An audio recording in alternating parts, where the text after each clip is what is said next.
Assalamualaikum warahmatullahi wabarakatuh.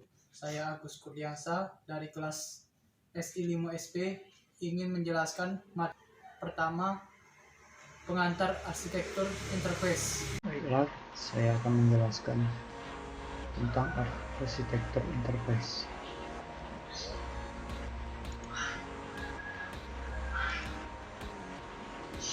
Definisi arsitektur yaitu pengorganisasian fundamental dari suatu sistem yang terdiri dari beberapa komponen, relasi yang terjadi antara komponen dengan lingkungannya, serta prinsip-prinsip yang digunakan sebagai petunjuk dalam desain dan evolusinya.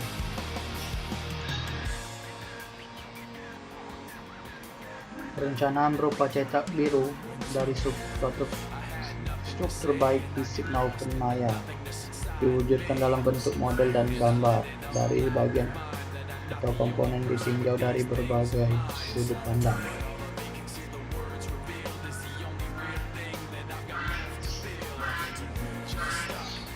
Setiap aktivitas memiliki suatu tujuan tertentu. Kelompok orang yang dengan tujuan tertentu yang memiliki sumber daya untuk mencapai tujuan tersebut.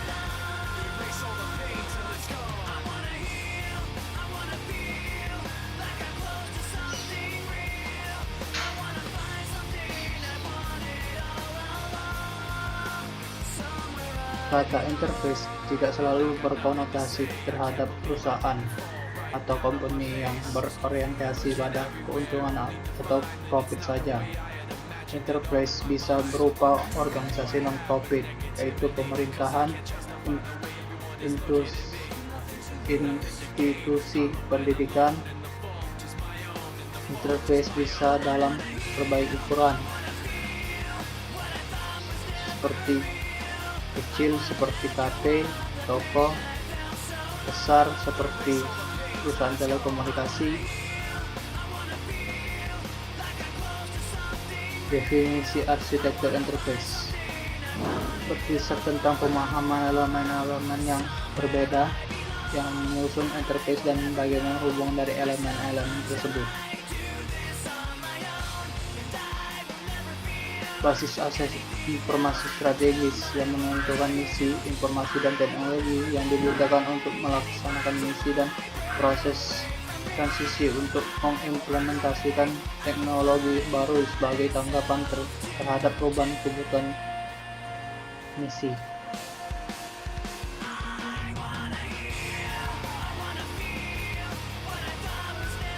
Sudut pandang interface.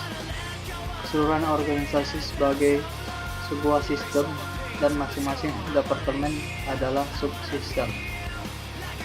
Informasi tentang seluruh aspek organisasi disimpan dan dikelola secara terpusat dan dapat diakses oleh departemen lain yang membutuhkan.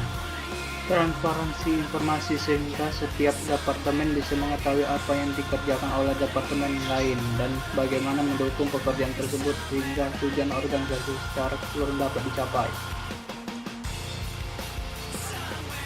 Perencanaan IS atau IT. Setiap enterprise memerlukan IS atau IT untuk membantu kelancaran proses bisnisnya. Enterprise membutuhkan perencanaan IS IT yang bersifat komprehensif dan terintegrasi. Inilah adalah SI yang terkotak-kotak dan tidak ada alurnya.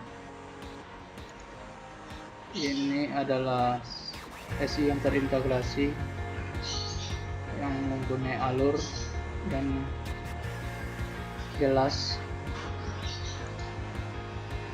IS dan strategi organisasi.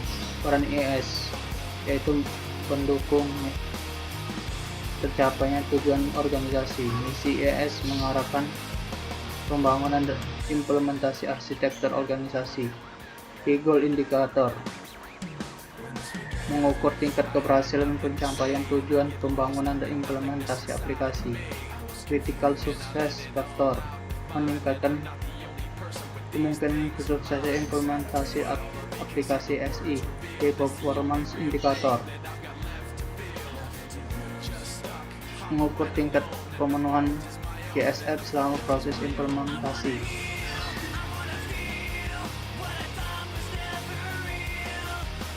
Misi utama SI: 1. Akses yang efektif, 2.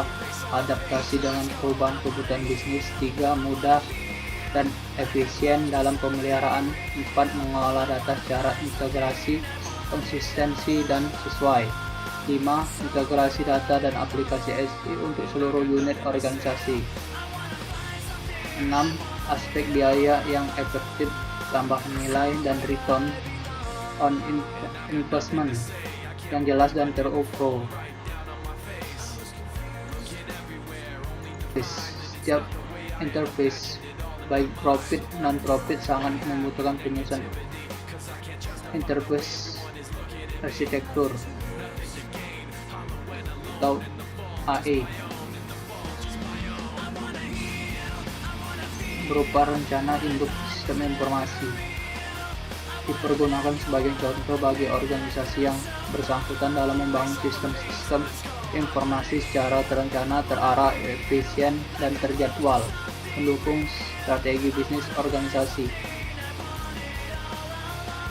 Arsitektur enterprise atau AE, teknik yang menggambarkan model operasional bisnis otomasi, termasuk mencakup infrastruktur teknologi informasi pendukungnya. Ada 4 komponen arsitektur enterprise: 1. Arsitektur bisnis, 2. Arsitektur informasi, 3. Arsitektur teknologi, 4. Arsitektur aplikasi. Arsitektur enterprise mempunyai arti penting bagi organisasi, yaitu untuk mewujudkan keselarasan antara teknologi informasi dan kebutuhan bisnis. Arsitektur enterprise semakin populer karena dalam era e-bisnis dengan aplikasi front-end yang berorientasi ke pelanggan dimanfaatkan untuk menghindari aplikasi terfokus pada organisasi fungsional saja. Tujuan AE: interface memiliki sumber daya informasi yang dapat digunakan untuk mendukung strategi interface.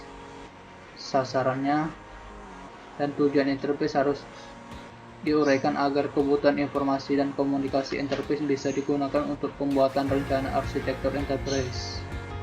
Arsitektur interface harus dilaksanakan secara bertahap dan disesuaikan dengan skala waktu tertentu.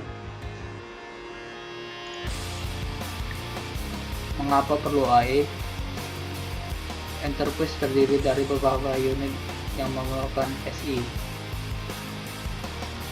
Setiap unit enterprise cenderung mengembangkan berdasarkan gaya dan platform. Akibatnya, satu enterprise memiliki beberapa SI yang berdiri sendiri dan tidak terintegrasi satu sama lain.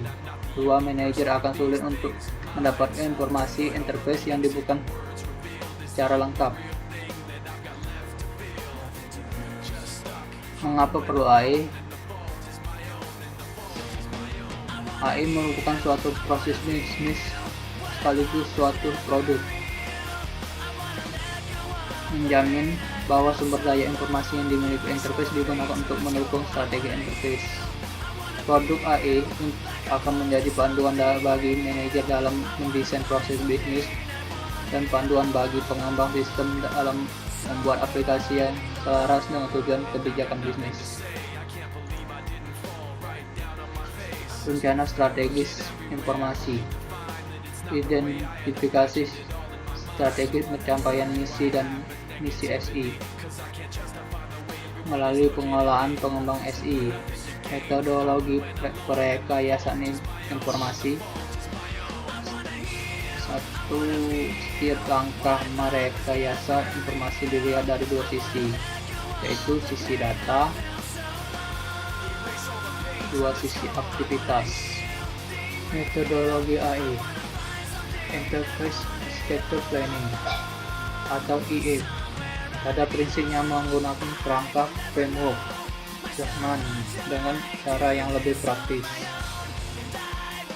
Rencana implementasi arsitektur interface berupa pengembangan aplikasi berbasis komputer, menghasilkan portofolio aplikasi di masa depan, yang dimana strategi SI yang tengah diterapkan dan yang akan dilakukan berikutnya dalam skala waktu dan pendek, menengah, panjang.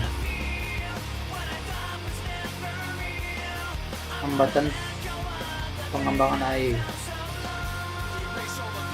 1. Perencanaan jauh lebih komprehensif dan kaku daripada kebiasaan manajemen. 2. Kekurangan metodologi atau teknik untuk membuat perencanaan. 3. Keberhasilan tim AI bergantung pada budaya organisasi yang bersedia menerima konsep bahwa pengembangan perangkat lunak seharusnya bersifat arsitektur driven. Komunikasi tentang AI. Pembuatan suatu perspektif yang terpadu dari sebuah interface. Dibutuhkan suatu teknik yang mendesain arsitektur dengan cara yang masuk akal dan mengkomunikasikan hasilnya kepada seluruh stakeholder yang relevan. Ini adalah komunikasi tentang AI.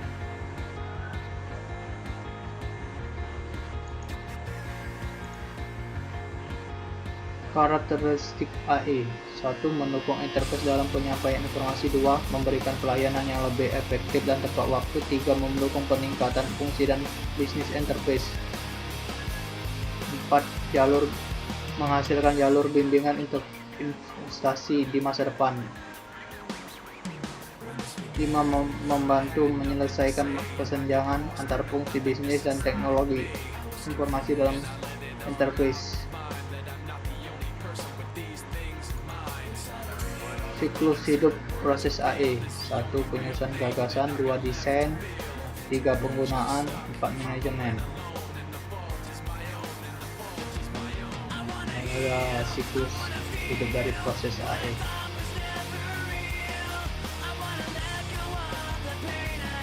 Faktor penggerak AI.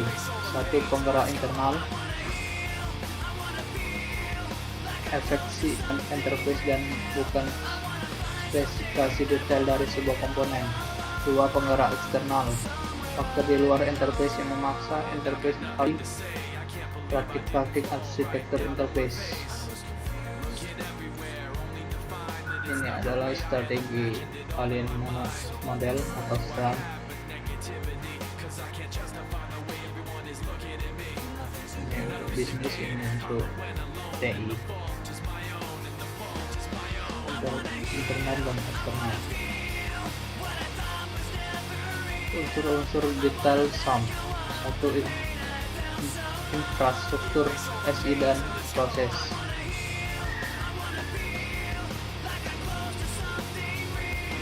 1. Arsitektur TI. 2. Pemrosesan TI. 3. Kemampuan dan ketangguhan TI. Infrastruktur organisasi dan proses.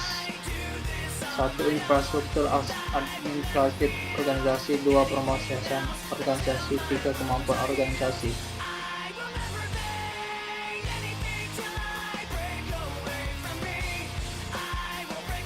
Unsur-unsur detail SIM.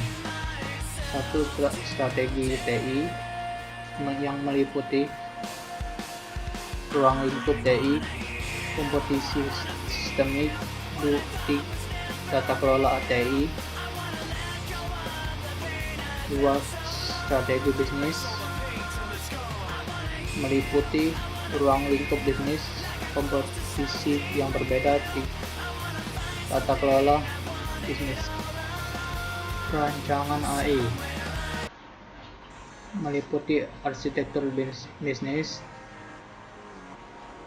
arsitektur data dan informasi, arsitektur teknologi, arsitektur aplikasi,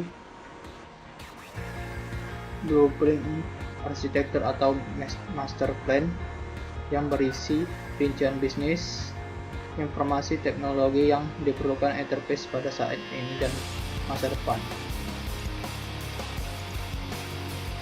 Arsitektur bisnis meliputi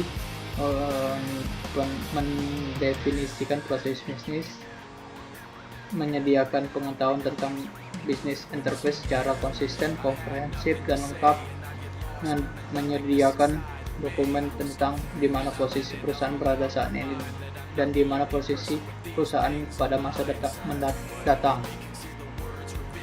mengidentifikasi dan mendeskripsikan setiap unit organisasi dan fungsi bisnisnya.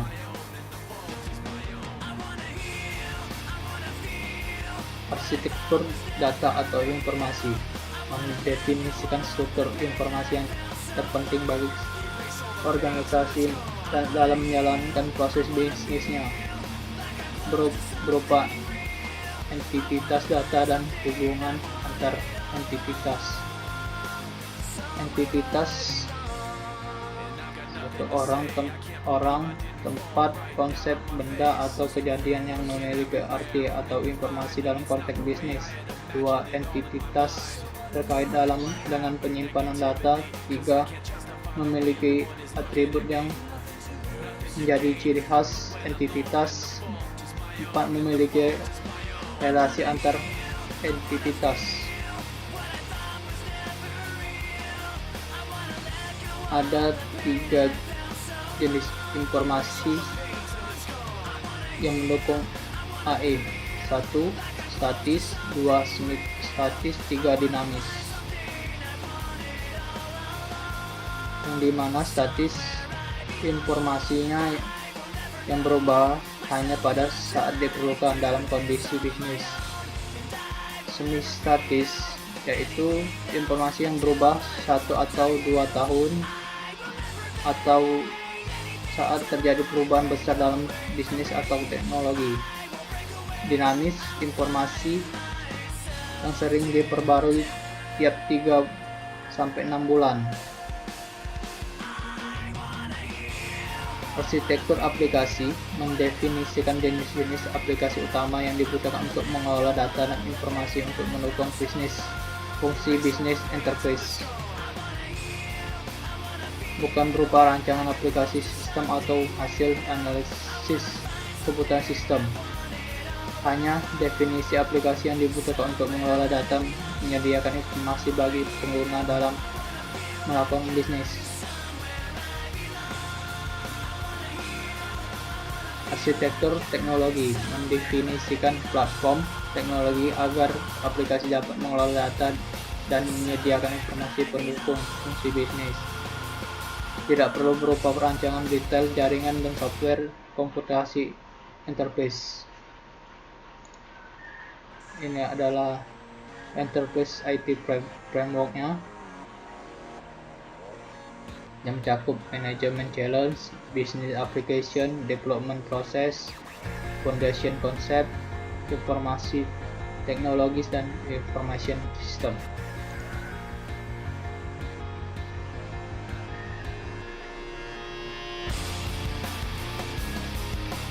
Itulah penjelasan dari materi yang bisa saya sampaikan.